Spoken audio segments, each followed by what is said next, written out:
But Rob, listen, thank you for joining us in our session this week. I know you've been a loyal fan since the beginning of our webinars, but how's it feel to be on the other end? Yeah, I mean, here we are. I think it's week 13 of the lockdown. I'm sick of staring at the same four walls, but I'm in exactly the same position as everybody else. And if anything, I suppose it has at least allowed us to, to make the best use of that home working remote technology. So yeah, I'm okay. On a personal level, I've been getting out on the mountain bike a lot, so I'm as fit as a fit. I'm probably fitter and lighter than I've been for maybe 10 years, which is no bad thing. So yeah, I'm okay. Thank you. And obviously, really happy to be joining the webinar today. Fantastic, and of course, Cisco's had a great year. I know we did we talked about our results just last week, but business has been good for Cisco. It's been a good year, right? In parts, yeah, absolutely. I mean, certainly the first half of the year. So our financial year runs from August. First half of the year was pretty good.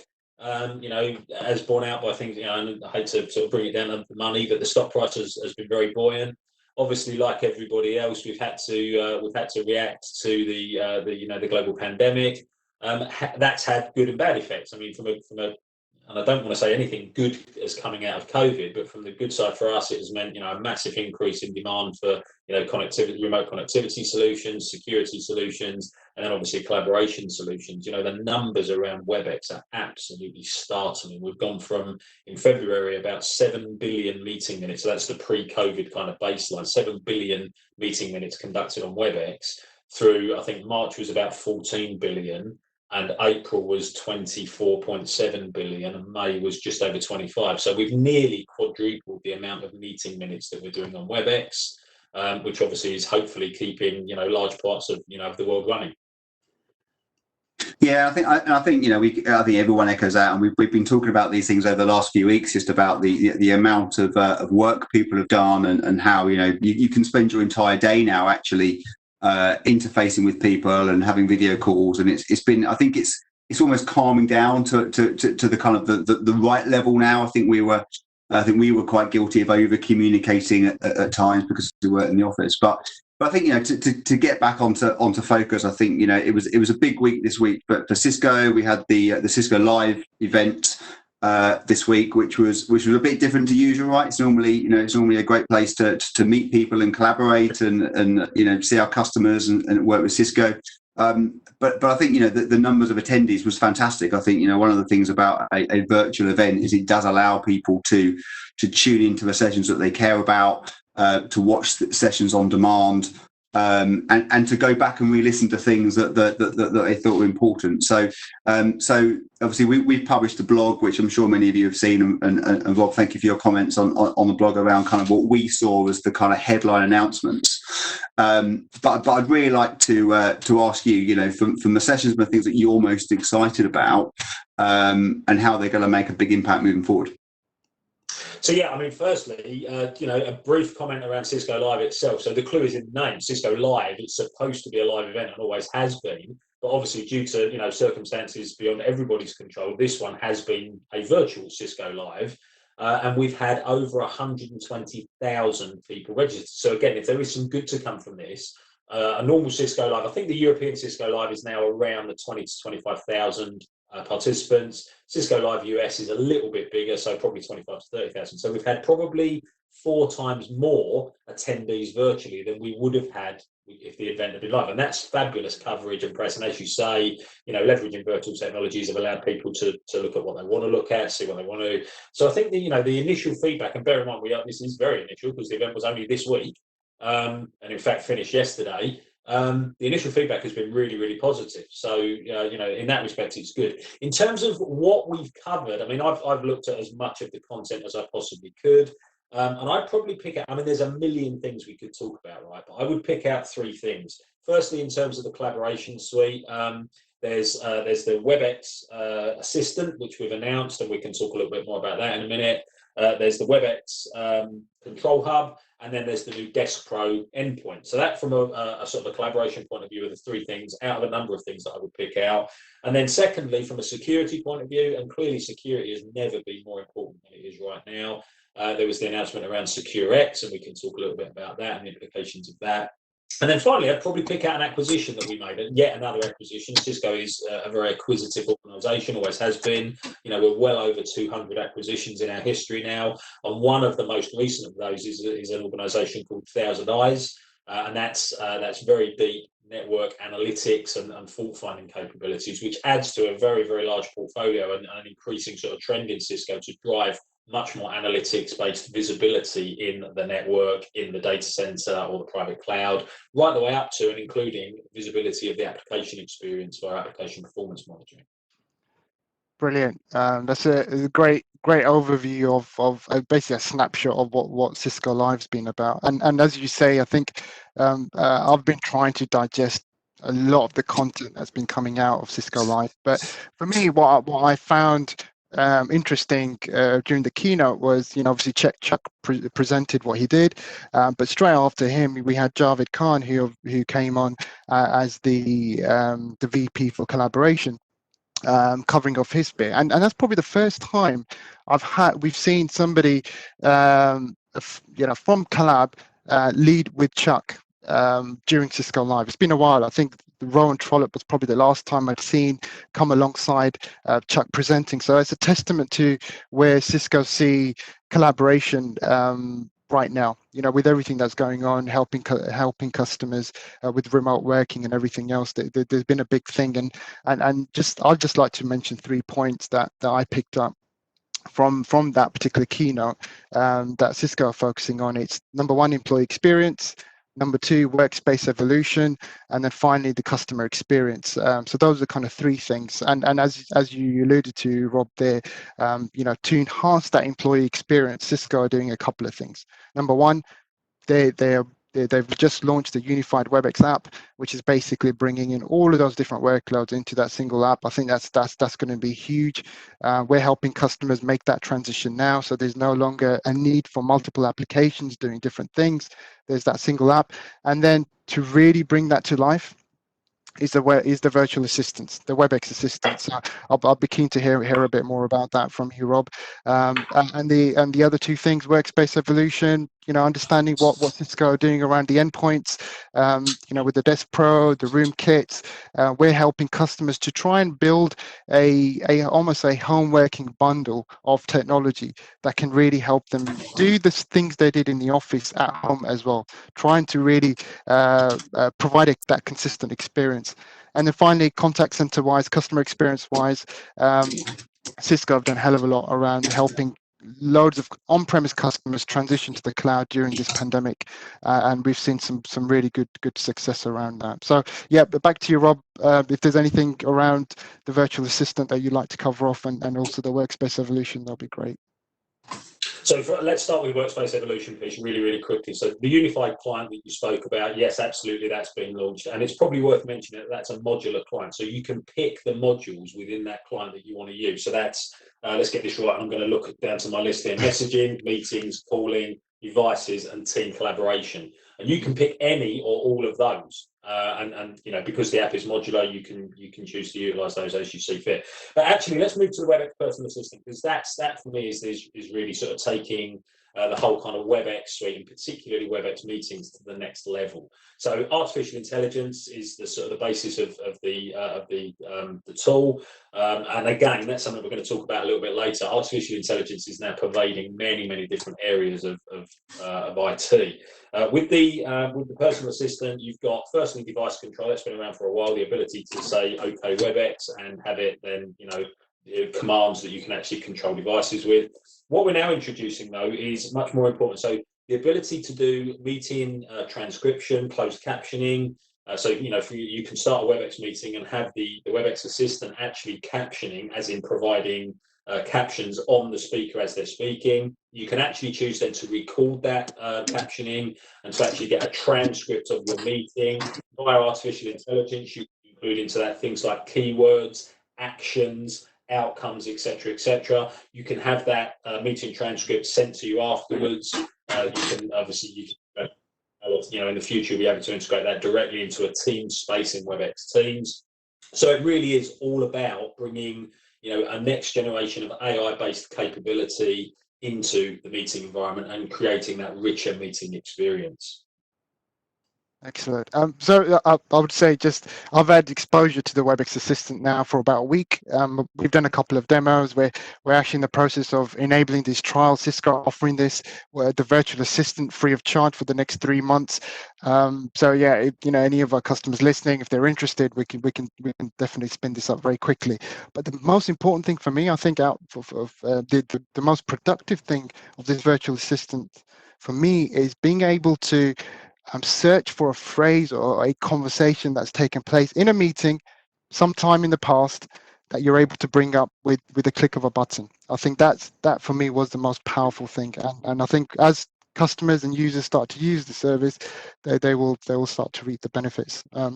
Of that solution, and we're definitely excited to see where Cisco now take this this whole concept around artificial intelligence, seeing it get to the next level. I'm going to pass it back over to Craige, because I know there's a couple of things he wanted to discuss around security. So if we perhaps Craige, you want to step in and talk a bit about that. Yeah, cheers, Iqbal. And Rob, I do want to rack your brains a little bit about SecureX, but just before I do, I guess as a non-techie on this call, guys, I'm not going to speak too much. Great event, Rob and Cisco, and it makes me really proud actually to know not only that we're selling the best technologies, the most world-changing technologies in the market, but also that there's that eye on sustainability, there's that eye on community, and Chuck, I'm a bit of a fanboy, if I'm honest. I think he's one of the best CEOs in the world today. He's up there with the Elon Musks and the Satyas also. And what he says about putting money into the economy, what he says about making things for free, it makes me super proud, Rob. And you must be, and the whole of the Cisco workforce, right? They must be proud to be behind such a good leader.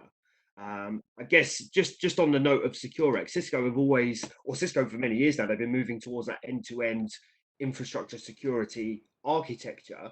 And I'd be keen to get your thoughts on how the SecureX platform and that extra layer of visibility, how that's going to make a CISO's life easier, a security analyst's life easier, and a business more secure.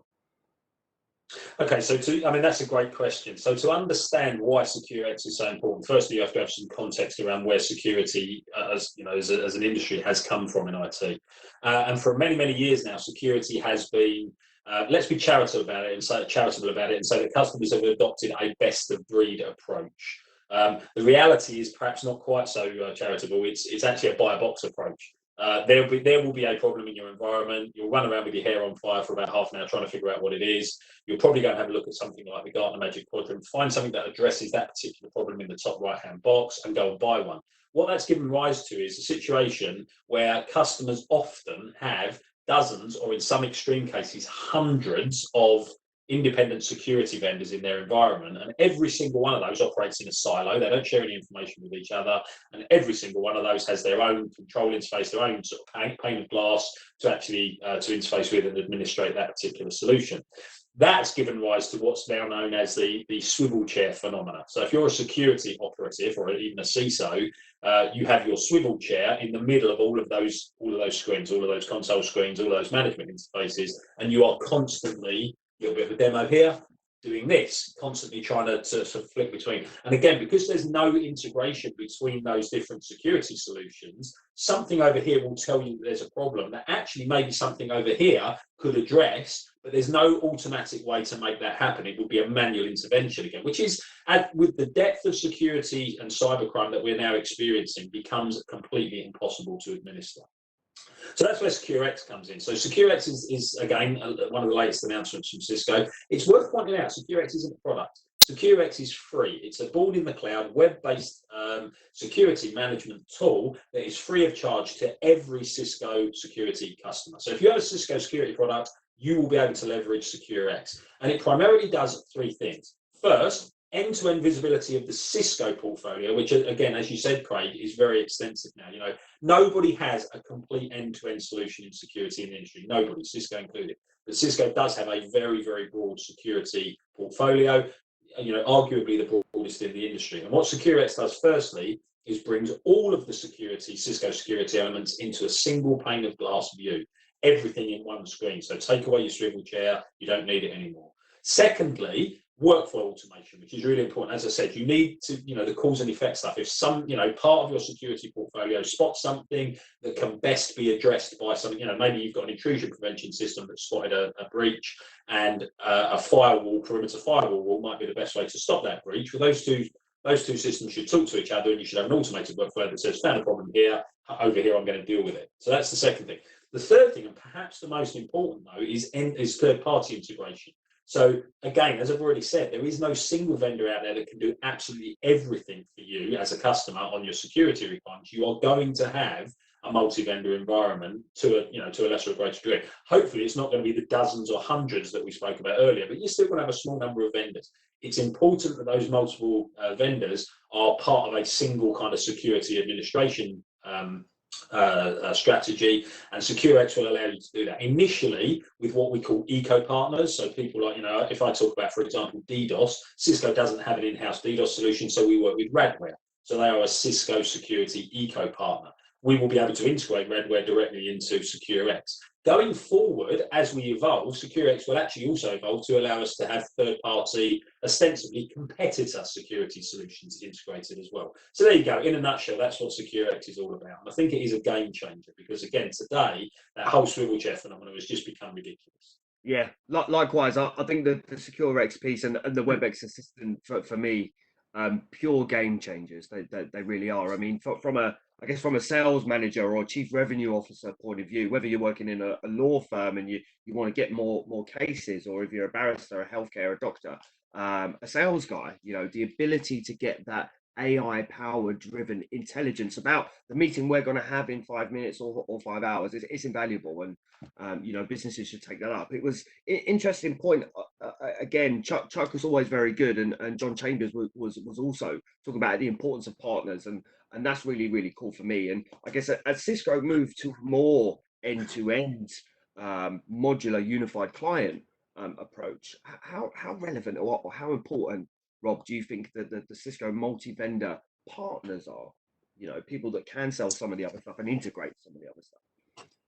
Okay, so I mean, firstly, there's a couple of ways to look at it. Of course, Cisco, like any other company, has competitors, direct competitors that play in exactly the same space as us. And, and we're very pragmatic about that.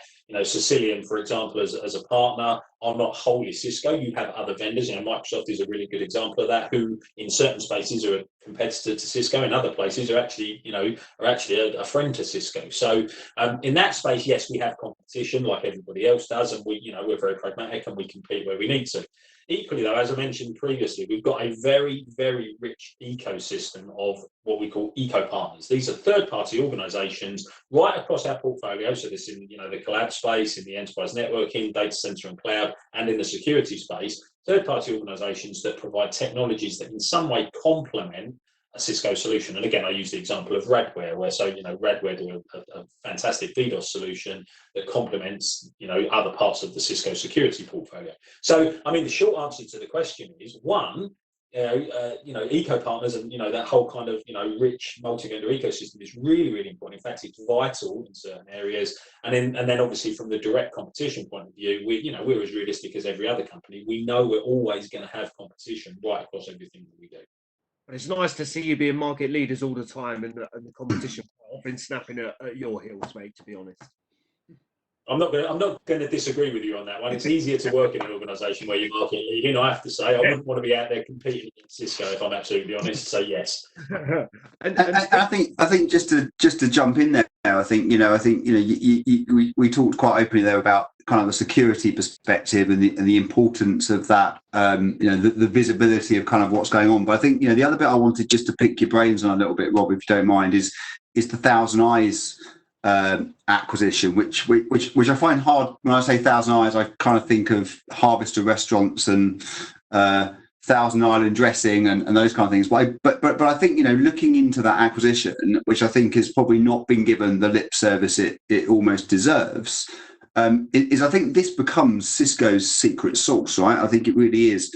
And if you think about, from my perspective, Cisco owns the majority of that, enterprise networking market. Of course, you acquired AppDynamics a couple of years ago to give you that visibility of the application state and the user experience.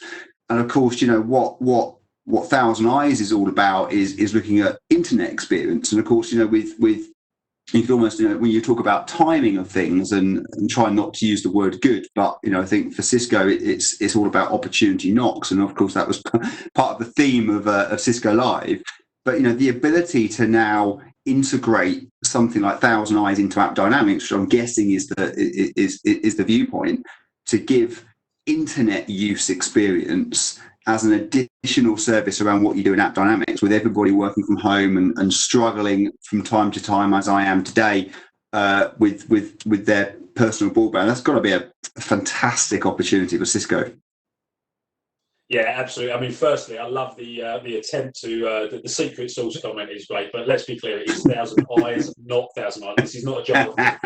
Okay, but yeah, ThousandEyes actually the latest in a number of both acquisitions and internal product developments that are all following a common theme, and that is around visibility through analytics. So again, the way I tend to look at this is, if you look at the 4 pillars of Cisco's strategy, pillar number 1 is reimagine your applications. And the basic premise of that pillar is, for most of our customers now, the app is the business. Okay, if you are Deliveroo or Bet365 or Uber, then the app is 100% the business, because you have no physical high street outlets. If you're someone like HSBC, you're actually transacting more by your mobile app than you are via any of your physical branches. So even in that case, the app is the business. So therefore, you better make sure that app is doing its job properly at multiple levels. So let's start from the top down. You mentioned App Dynamics. So App Dynamics, which Cisco acquired 3 or 4 years ago now, for $3.7 billion, a massive amount of money. Well, why did we do that? Because one, you need to understand and be able to, remediate where necessary if the application is not delivering the correct level of experience to the end user. Is it a poorly written application? Is it, are users getting partway through, a particular transaction, finding something that is confusing or doesn't quite work properly or is a bit clunky, and then bailing out and not completing that transaction? Well, if you're a business, you want to know that, because you'd like to be able to fix that. So application performance monitoring at that level gives you that ability to understand, from a customer user experience perspective, is the app performing? That's not enough, though. You have to then look at the underlying infrastructure on which that application is hosted. So again, let's assume for a moment that the application is really, really well written and it's doing everything it should do, but you've actually hosted it on infrastructure where you've not, for whatever reason, applied enough processor, enough memory, enough storage to it. The net result to the end user is going to be exactly the same. You're going to end up with a situation where the application doesn't deliver an experience because it's memory poor, for example.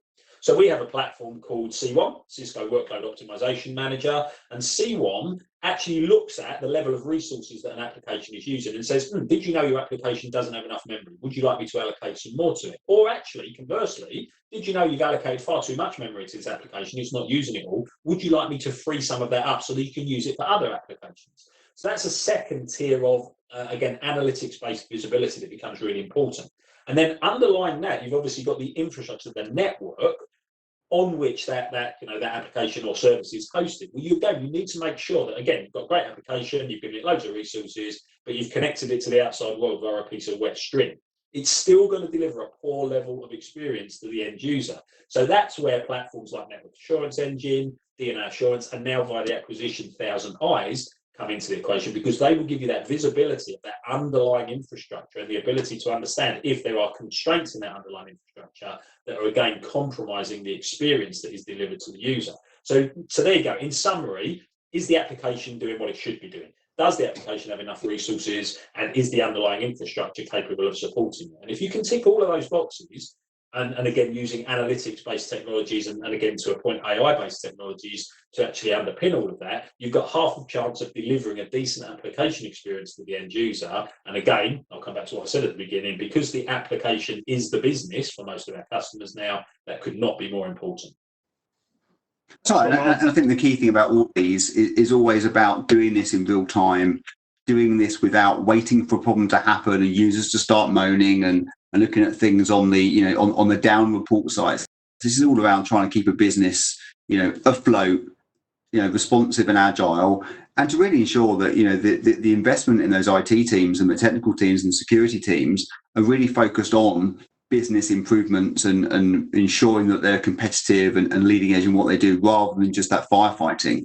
And I think it's it's a phenomenal, well-structured set of acquisitions that I would expect from Cisco. And I think this was, as I say, I think the ThousandEyes was just that final link, really, that you were almost missing in that portfolio. It reminds me of the Open DNS acquisition a couple of years ago. So under the radar, but so savvy.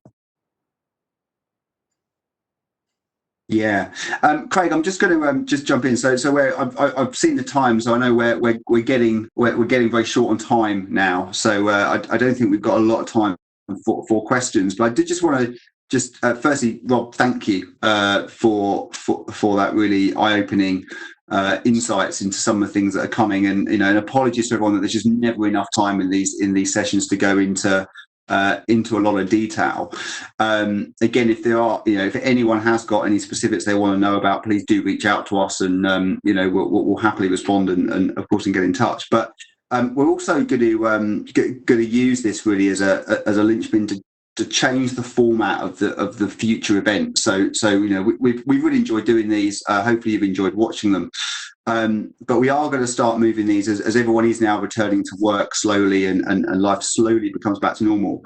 We're going to have a slight change of format. So the format now is going to be, we're going to run more sessions that are aligned to industry, so industry focused sessions around what's happening, what's emerging, and what's the new world looking like, but also around technology. And some of the feedback we've had from these webinars is, it'd be great, some of the things we cover is great, but could you go into a little bit more detail around, security or collaboration or cloud architectures?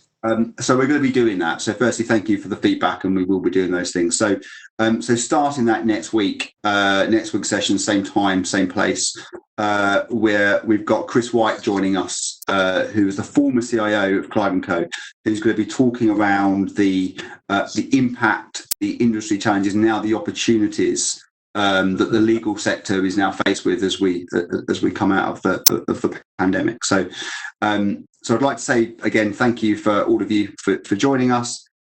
Craig, thank you. Iqbal, thank you. And Rob, a special thank you to you for being part of this session. Absolute pleasure. Cheers, guys. Rob, did you have a little birthday shout out in there as well? Oh, I did have it. I didn't. Did you know? I didn't. Thank you, Craig. I didn't. It's my 5-year-old's birthday today. So he's just turned 5. He's actually set a clock for the moment he was born. So in an hour and 38 minutes, I need to go downstairs and have a slice of cake with him. But yeah, 5 today. Got lots of train stuff. We've been to watch the trains this morning. Yeah, thank you, Craig.